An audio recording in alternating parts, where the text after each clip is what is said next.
When you're a child, there's very less, you have awareness, but you're not really sure. You're trying to make sense of the world, right? You're trying to make sense of the world. You're trying to make an understanding of what's happening around you. So while you're doing that, there's a nature that everyone has, right? You're born with a specific nature. Everyone has this debate about nature versus nurture, right? And that's why everyone is different, right? So everyone has this nature of theirs. And what's happening while you're growing is you're just growing, nurturing that nature, right? In the process of nurturing that nature, you begin to feel that others know what is better for you to nurture your nature. At a certain level, it should be valued. At a certain level, not. At some point, you begin to value their opinion of yourself over your opinion of yourself. When that takes place, you've lost the battle, because you've started valuing someone else's opinion of who you are rather than listening to yourself about who you are. You are meant to nurture your nature. Arnav Kumar is the founder of Switch Wellness, which is a wellness center situated in Bangalore. Well, this episode's a little different. We don't really talk about his journey, but dive deep into the important things and aspects in life. So, as part of this, we talk about why it's so important to be process-centric as opposed to being goal-centric, and really enjoying the journey for what it's worth, than just worrying about these goals and aims that you have made up in your mind. So, just getting to be in the moment and enjoying it. We also talk about why passing judgment is so toxic and how you should really truly understand one another before imposing your thoughts or advices on them. Also, why it's so important to appreciate and accept one another, but more important to accept yourself first. Yeah, there are all of these and so many more important topics too. And I'm sure it's something that'll get you thinking, and I found it intriguing, so I'm sure it'll come across to you guys as well. If you like the series so far and you do like where this episode's heading, then do hit that like button. And if you haven't subscribed till now, then do consider subscribing as well. If you are listening to this over audio, then definitely hit that follow button on that platform as well. Cool, then let's get right into it. This is episode 23 with Arnav Kumar.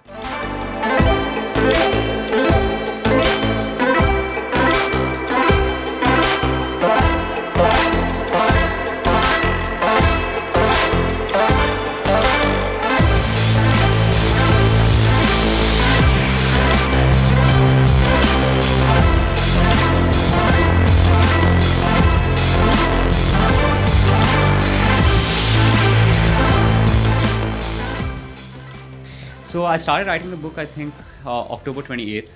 And yeah, to be honest, I've always been interested in writing. So I've been always doing a diary entry, a journal of gratitude or expression towards oneself. We all have our own methods of expression, right? Mm-hmm. Whatever's meditative for you is fundamentally, in my recommendation, good to do. Mm-hmm. And I think today what we're really going to do is we're going to try and break a lot of myths. And that's really what I want the conversation to be about. Mm-hmm. When you say meditative, how do you describe that? So today the thing is that what is meditation, right? Fundamentally, everyone thinks it's, this certain pose that they see all these statues doing. And fundamentally, it's about this formal practice of meditation. Mm. It is a form of meditation, and you could call it whatever, Anapana, Vipassana, according to Buddhism. You can call it transcendental meditation, you can call it chanting, and etc. But really what meditation is any and every process that helps you examine and understand the contents of your consciousness. Okay. That's what meditation is to me. And I think anything that helps you do that is meditative. Mm. So I've actually encountered situations in the past, or maybe the kind of videos or the content I've consumed, where I've heard people talk about, obviously, like you said, very different types of meditations. And personally, I like to go for a walk to clear my head. Right? Mm-hmm. That's the way. And I've mentioned that numerous times on the show as well, which is a very easy way for me to gather my thoughts.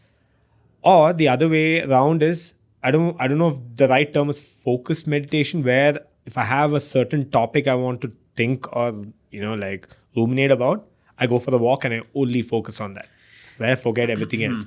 Now, the question is, how do you there is no real boundary to any of this, right? There's so many types to it. It comes down to what works for you, Suits, like you yeah. said, right? So would you describe all of these as meditations as well? And how do you really find the one that works for you? So I would have until you described it. Yeah. But after you described it, I have to, like, there's just a simple correction. Basically, the thing is that there are different forms of meditation, right? One form of meditation is simply for you to try and attain from what I understand from what you said, is to try and attain a state of well-being, right? Just for that temporary period, even if it's relative. But that's what you're doing it for. Really, what meditation is it's in Buddhism, or what we are developing, which is a psycho-spiritual concept, and in psychology, it's called, like, we are terming it as maturing transactional analysis. Okay. And in spirituality, it's really analytical meditation. Okay. I think Dalai Lama has spoken about how he does analytical meditation as well. If we take Buddhism fundamentally, and we take a concept of Vipassana or Anapana, or we take a concept of let's take Sam Harris as a neuroscientist who's teaching headless space meditation, stoic meditation, open eye meditation. Right. And let's say you're talking about focused meditation, right? And let's take analytical meditation. All of these things are really a different form of meditation. It's you examining the contents of your consciousness and understanding it. And what's happening at that moment is that you're meditating not because it's good for you. Okay. So you're actually not meditating because it's good for you. Okay. And I think that's it's a fallacy or a flaw, Okay. You're actually meditating to understand your, how do I say it, emotions. Okay. Or you're trying to understand yourself, to put it in entirety. Okay. That's really what you're doing. Right. And to understand yourself, it requires a deeper form of introspection. So what focused meditation does, and in the case of, let's say, Anapana, which is basically you focusing on your breath. What you're really doing at that moment is you're fundamentally distributing your entire attention towards focusing on your breath. And obviously your mind will wander when you're starting, right? Yeah. But the idea is to observe while it wanders and then come back to that. Because you've developed this deep sense of, fundamentally distributing your attention towards your breath, that even when your mind wanders, you're coming back to that. So when your mind wanders, at that moment, you might get captured. Your consciousness might get captured in that distribution of attention over there. But when you come back, you at that moment get to analyze that process that took place as well. So, that's really what, at a very surface, the thing is that it's all theory by the end of it, right? If not experienced. Right. Like, the best example I can give you is, a friend of mine was once telling me that, let's say, you're blind, and I tried to develop a concept of color for you, and you understood fundamentally everything from rods and cones in your eyes to understand how, color hits your brain, and you've developed this perception of what color is, right? You've developed the complete objective aspect of what color is. Let's say now that you're not blind and you experience color for the first time, is there a difference according to you? I mean, of course, right?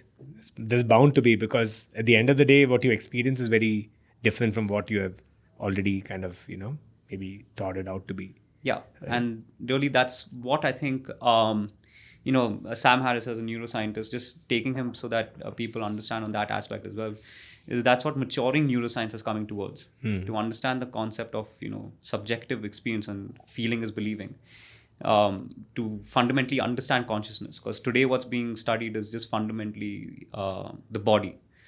Not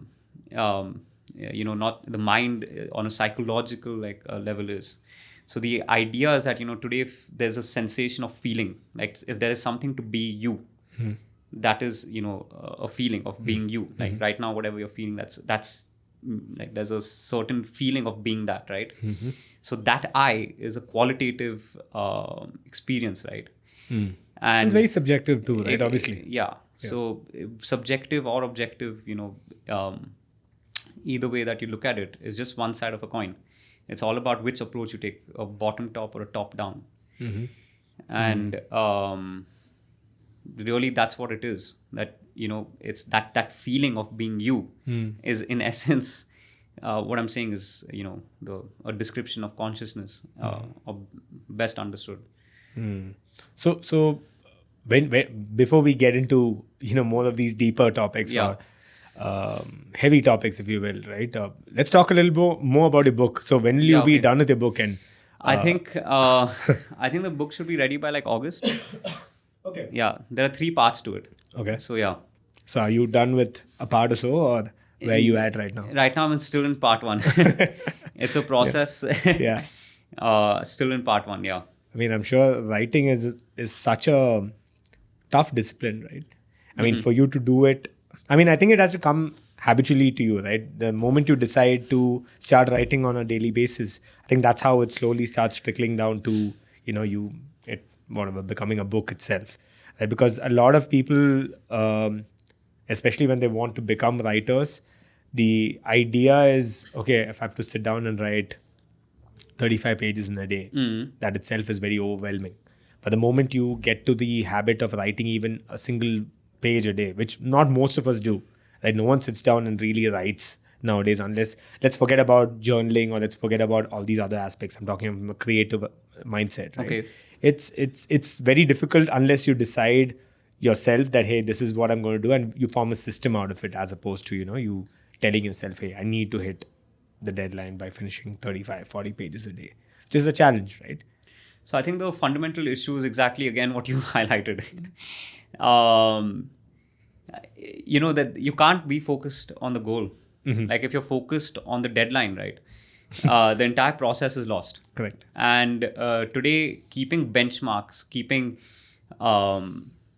benchmarks, or keeping a specific goal, or keeping, like, let's say, a target to attain is simply how do I say, it's just Setting yourself up for failure, right? Because it's great to have your eye on the prize, but I think what you need to be more focused on is the journey, or what you're doing to get there, right? Yeah, it's the journey. Like, given in India the popularity with Sachin, it's good to take a quote of Sachin. Sachin Tendulkar said, I saw one of his interviews on YouTube. Like, he said in cricket, and I've heard a lot of people in different aspects when they're successful said that, I focus on the process, and the process takes care of the result. Correct. The truth is that that's the most mindful approach you can take in life, right? And really what I'm trying to say is that a result is good only for one thing: to earmark your progression, to see, okay, where am I failing in progression? Where am I succeeding in progression? Right? Fundamentally, it's about improving, not improving with the concept of an idealism or perfectionism, because that is simply an illusion that you create for yourself. Really, it's about just continuous progress and, improvement, and like an unraveling mystery of life. Right. You say that, okay, I want to write 35 pages a day. Let's say I want to write 35 pages a day. What am I filling that 35 pages with a day?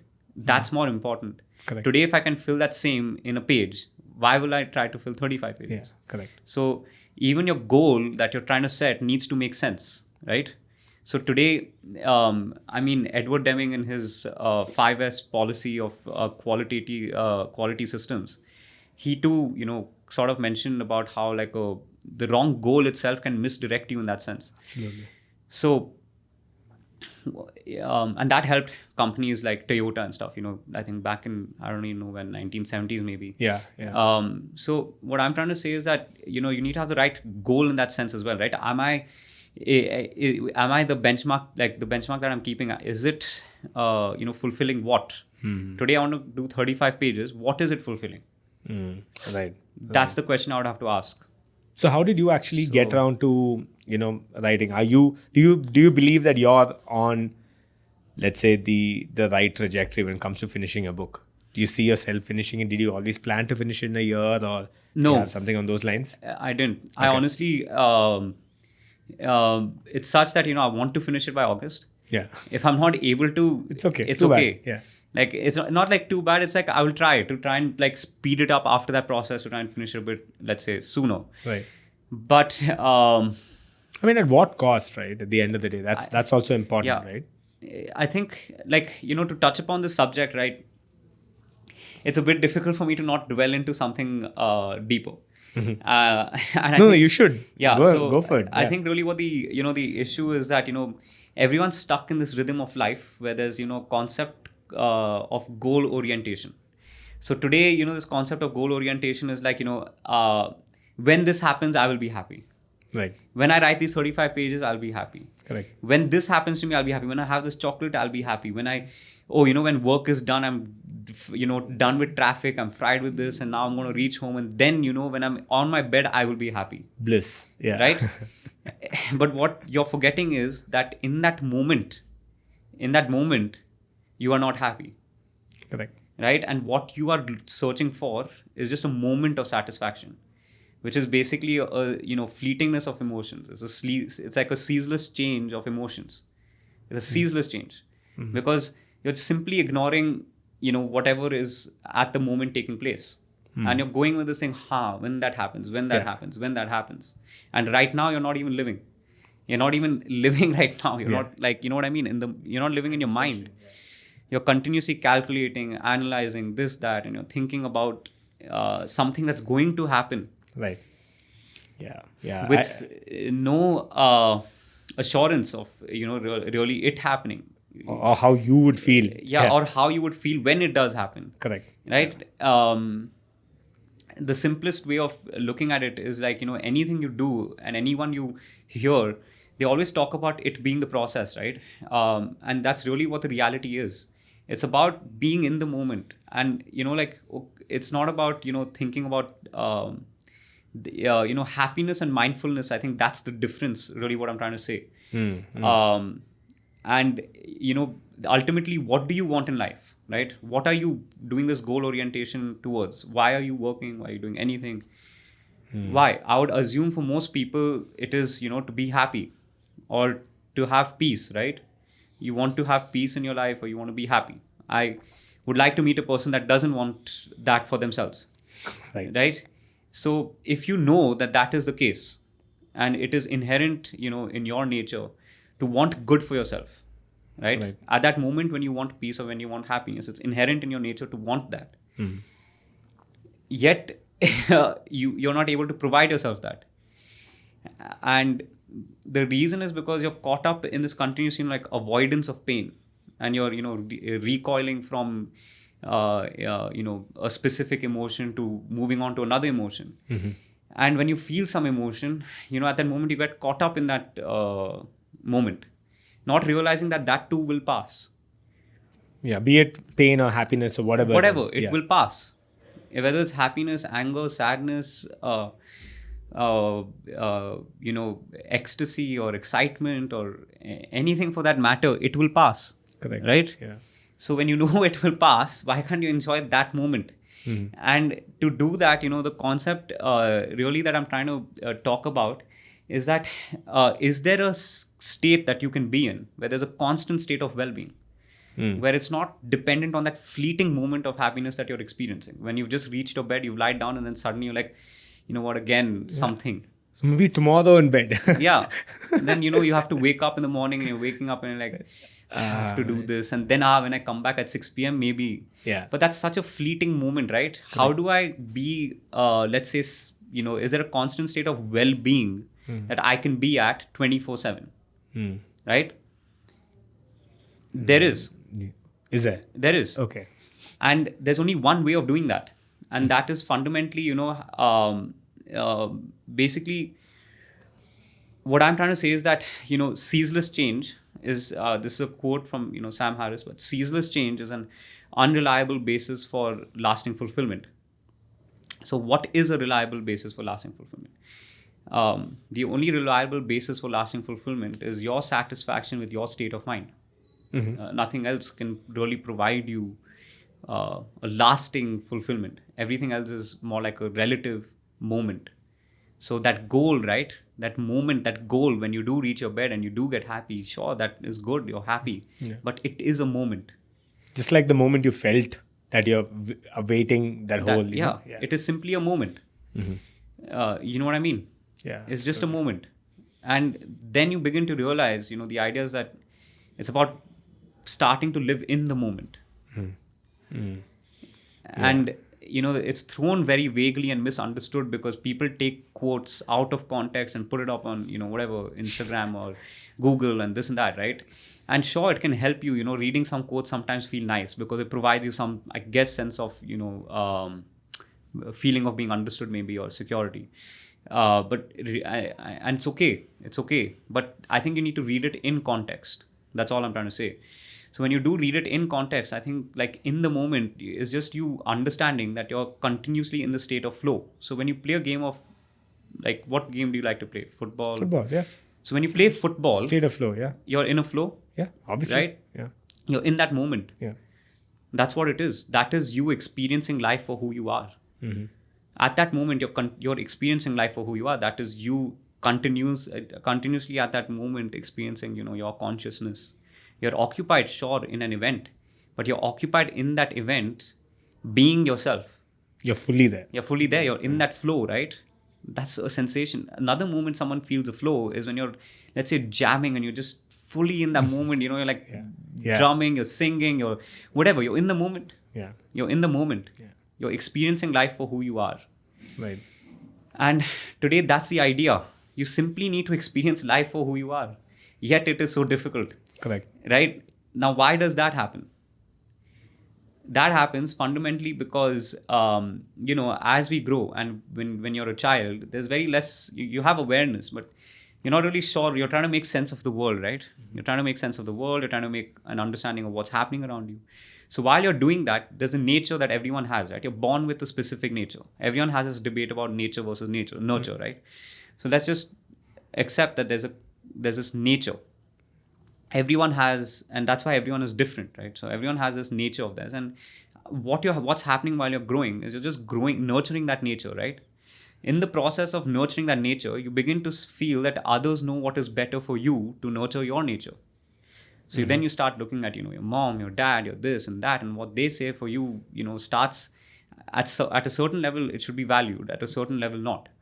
And what I'm trying to say is that at some point, you begin to value their opinion of your self over your opinion of yourself.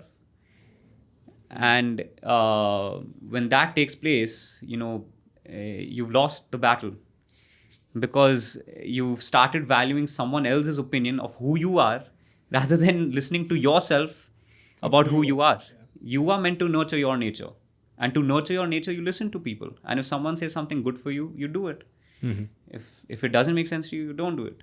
At the same time, when you tell someone something good for them, but they don't like it, instantly, it's gone, right? that's minding your own business, staying in your own path and lane and all that is just it's a tough thing, especially for us social beings, right? Because it's so easy for us to pass judgment or, maybe even provide advice and assume that it'll definitely be taken. And if not, like you said, it's the highway. And then it's like... I think there has to be... there's a concept that people need to move away from judgment to understanding and acceptance. Today, judgment, in my opinion, it's very easy. Like you said, it's very easy to pass. Right. But it is at the same time so wrong to do. Rather, the idea is that, the idea of understanding and accepting someone is, it's inherent in your nature to think good for yourself.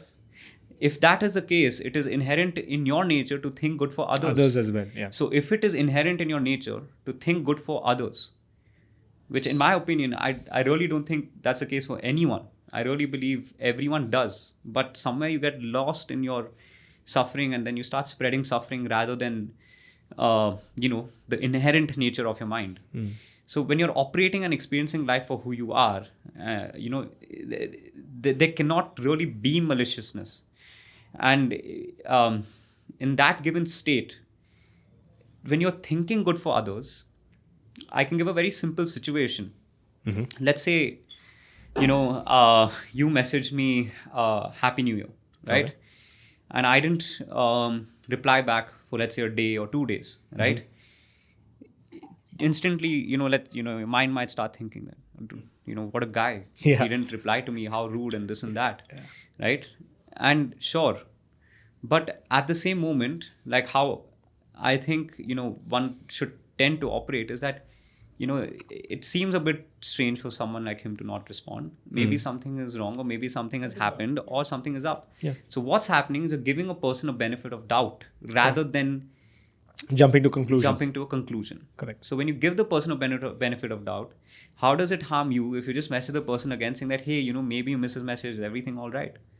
Yeah. Right? That leads to a togetherness, a sense of bonding, rather than, oh, he messaged me after 2 days, now I'm not going to reply to him. Correct. You know what I mean? And not just that, I feel it's so weird because here one aspect is what you just touched on, which is having that togetherness feeling, right, where you also care for someone else. But at the end of the day, you're putting yourself in such a I don't want to say toxic state, but in a very you're putting yourself down, and you're like you said, 2 days later the person replies back, and you're just like, screw this guy, why do I care? Exactly. Which is so weird. I mean, you could have just been either indifferent, or you could have just taken it for what it is. Yeah, and like you said, the thing is you're actually causing yourself harm. Correct. And for those reasons, people say that you are your own enemy or worst enemy. And in whatever sense that is true. So true. But at the same time, it's not true, because it's not your inherent nature. It's not your true self to do that, is what I'm trying to tell you. I'm giving you the experience of what it is to be your true self, right? And I think logically anyone would agree with it, that, giving a person benefit of doubt. Obviously, if someone keeps taking advantage of you, then it is normal for you to protect yourself. But at the same time, that doesn't mean you disrespect the other person.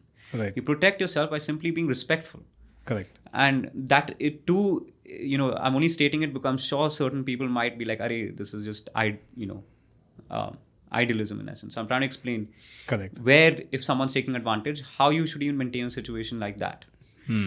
And then really what starts to take place is, right, if you see everyone wants to impose their concepts and beliefs and philosophies in life.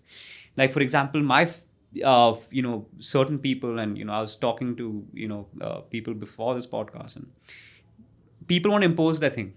बच्चा को education करना है, he has to get this in this grade, he has to go into this college, he has to get into an Ivy League. Yeah. Nothing less than that. Nothing less than that. Now, Ivy League ke baad, now he has to do this work. Yeah. If this work does not take place, then he has to do this. And after work, he has to get married. After marriage, he has to have kids. And then it's fine. Yeah. And that's that, again, it goes back to that goal bit. Right? Yeah. And see, now I'll tell you what. I don't want to pass a judgment here as well, because you need to understand, why does this all take place?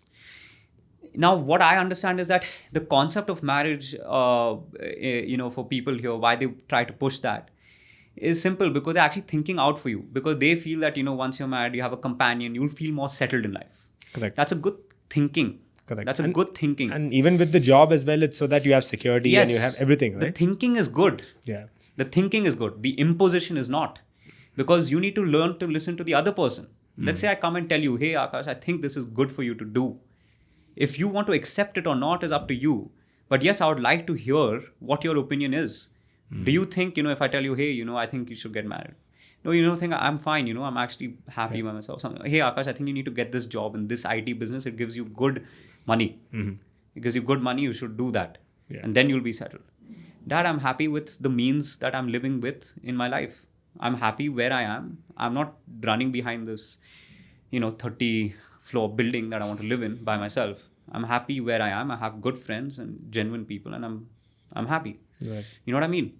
Okay, I'm not doing well in math. अरे बेटा को 98 ही करना है math में. But I'm not good at math. I'm not. That's who I am. I'm not speaking for myself. I'm giving examples.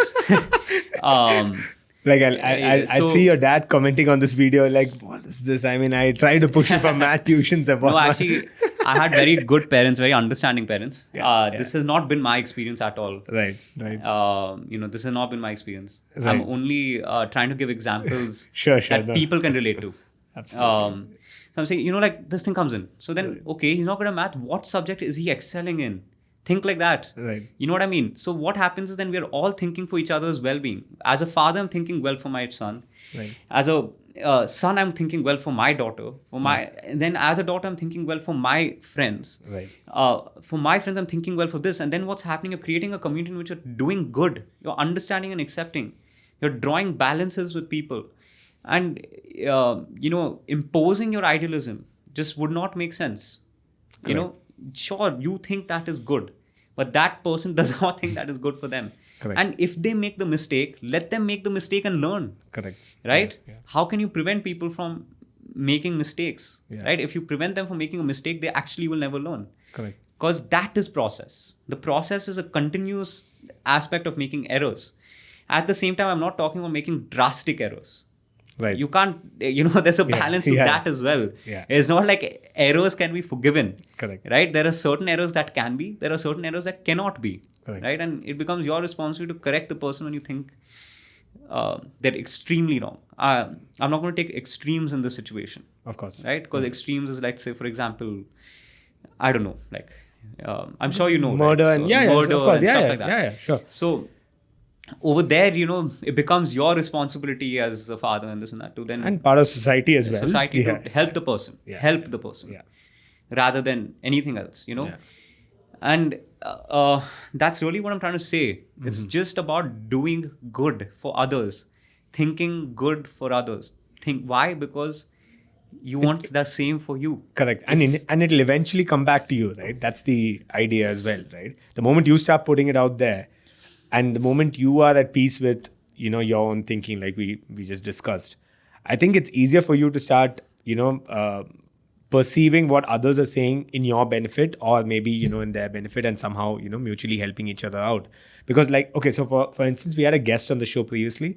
We were talking about how social media itself, right, has become one of these weird mediums where people just blatantly want to impose their thoughts, their judgments, and on others. And it's not even like a take it or leave it. It's like you have to take it, Okay. and that's it. And because it either ends in the person blocking the other person off, or all these things. That social media has given you so many powers and all of that. That's great.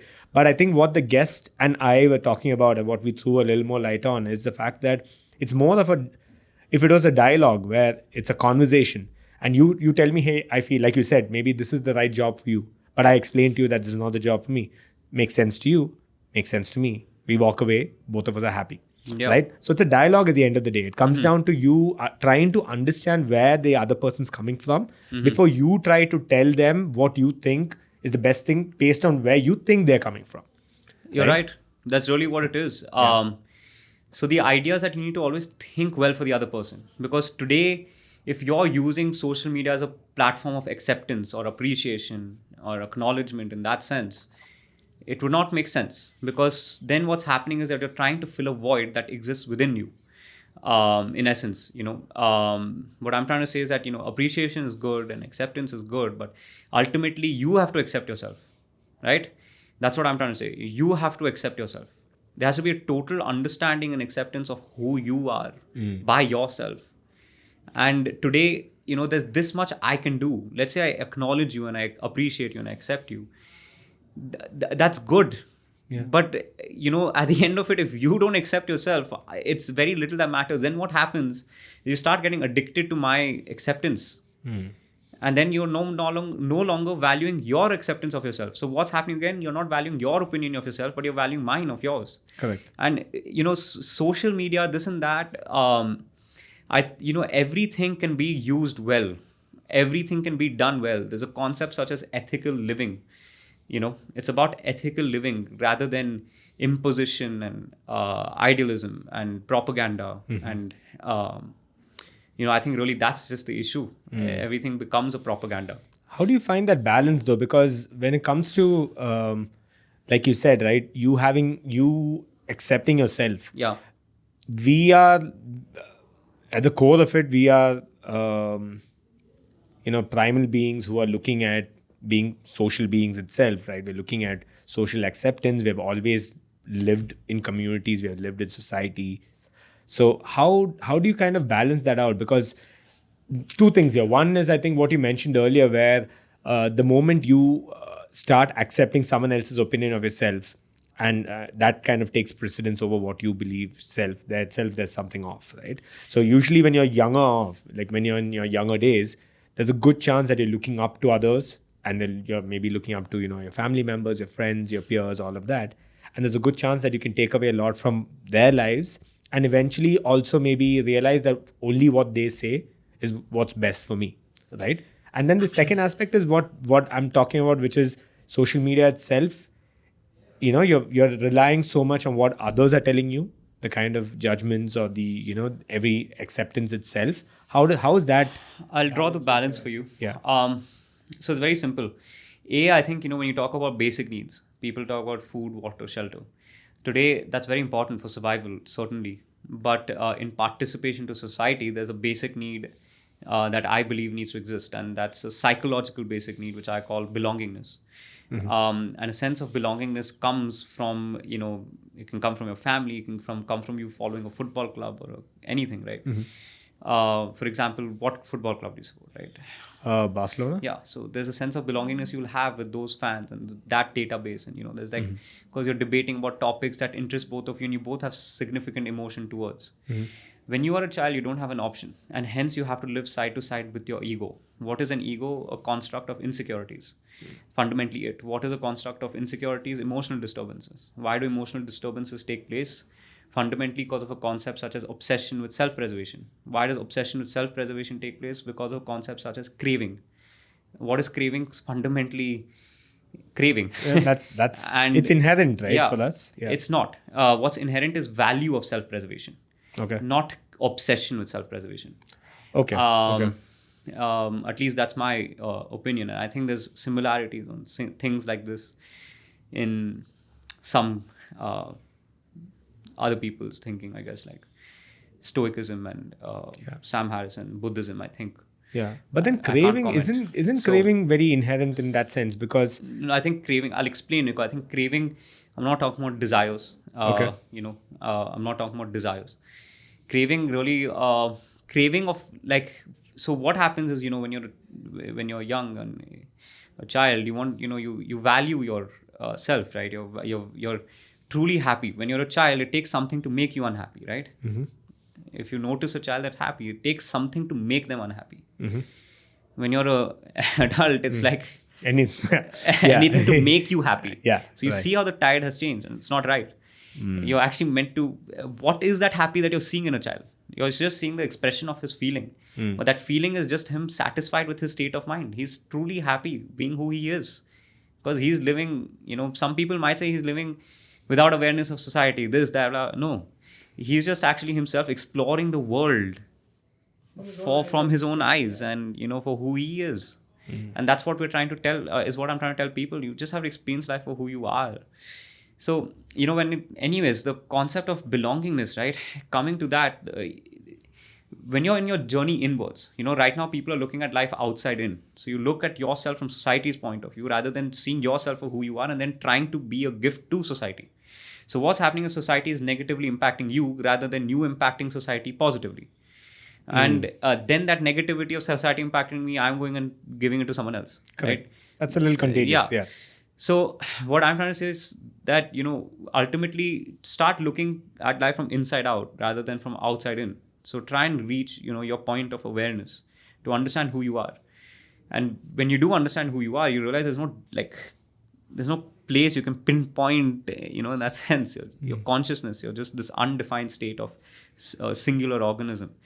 And this belongingness, right, is very important, because the people who truly love you at a later stage in your life teach you how to love yourself. And that helps you in your journey within, because sometimes it's difficult to love yourself. And when it is difficult to love yourself, the people who truly love you, they teach you how to love yourself, right? They show you the qualities they appreciate in you. You might get lost in it. You might be like, no, I don't like this in me. But then you see that person does like it in you. Let's say, I tell you you're a sensitive person. I think, and let's say that, the person that you love is appreciating that sensitivity in you. But let's say society is like, Hare, You shouldn't be sensitive. you shouldn't be sensitive. Yeah. So then, when you're getting lost in that battle, you begin to realize that person who genuinely cares for you, understands you, and is saying, they appreciate, and that's what they like about you. That's what you got to like about yourself as well then, right? So that's when it becomes important. When you're lost and you need to discover yourself, that's when it's important. the way to participate in society is to value people's opinions when there's an error in thinking about social events, not yourself. For example, I don't know everything. That's not my concept. And neither is that the idea. The idea is that, I don't know business well. So if I don't know business well, and let's say Jeff Bezos does or Elon Musk does, I can learn from them if I'm working under them. Yeah. I'm not. Yeah. But if I'm working on my dad, I know he knows about business better than me. So I can learn about the concepts of business from him. I can learn about the concepts of politics from someone else. I can learn about the concepts of something to do with the environment, something to do with progression, something to do with nature. This I can learn from other people because we're all teachers in our own core competencies. That's what is the case. And that's when you really do value, and that's where togetherness comes. That's the line you draw. For social causes and events, it's important. At the same time, it's important to understand when you are behaving wrong, right? So for example, let's say we go for a party and, we're all like, there's 100 people and you've suddenly like started behaving, in a manner that you yourself wouldn't want to behave, right? Let's say you just started like, I don't know, let's say you started removing your clothes or something in front of 100 people. Sounds right? like me. Okay, so no. I would, at that moment, I'd be like, hey, I think like... I know why I invited him. Yeah, I know. No, that's not what I would be doing. I would actually come and try and tell you that, dude, I think, this is not the place, man, for something like this, right? Yeah. I don't know what the place is, but this is not the place, right? So I'm trying to tell you that you have to understand in that opinion that, I'm behaving wrong in this given situation. Correct. Right. You know what I mean? Let's say you get... That's where you're saying society comes into play and you're part of that. Yeah, you know that, but you know that for yourself. Correct. You really don't need someone to tell you that, right?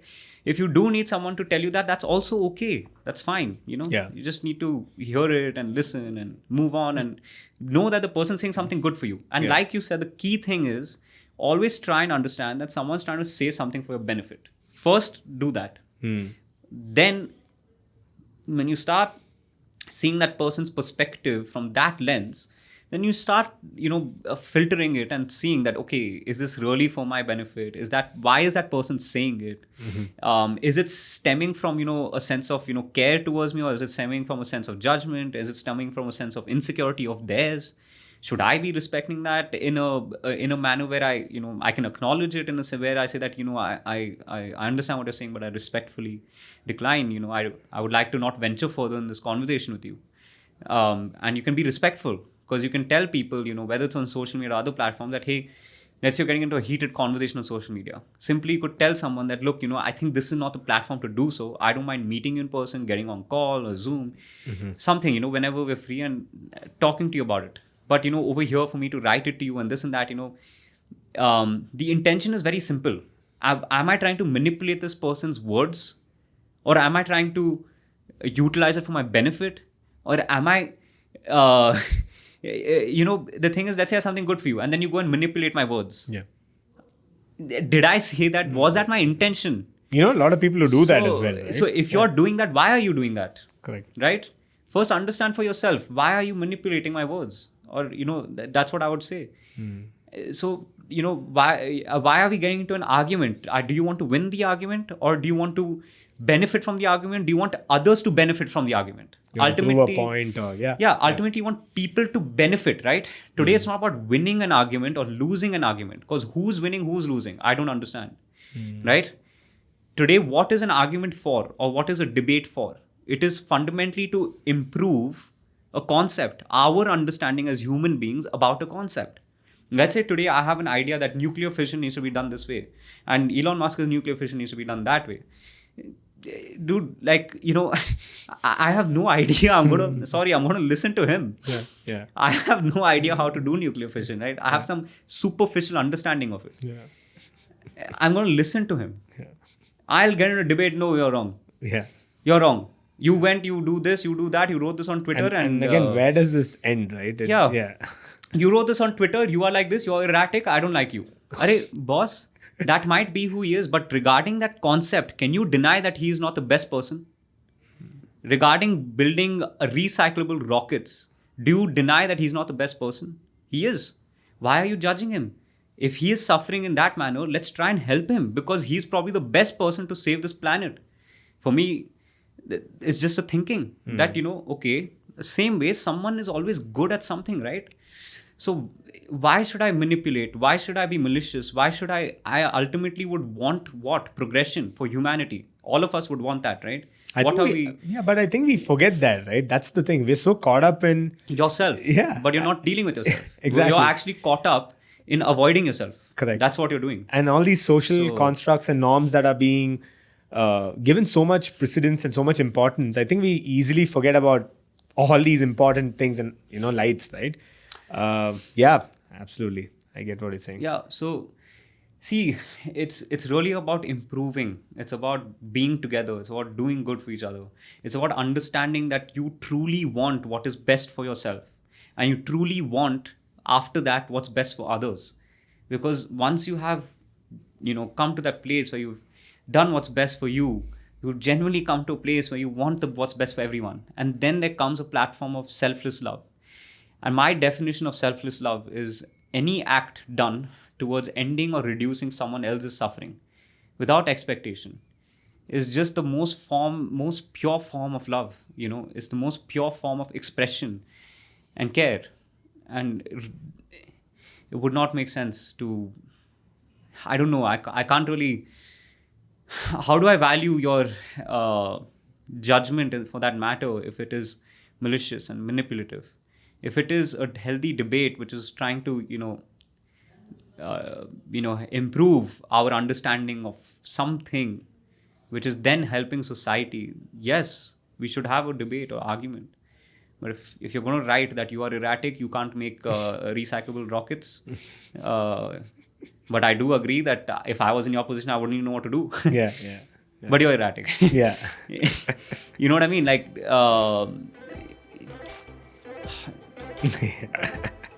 yeah, no, I get what you're saying.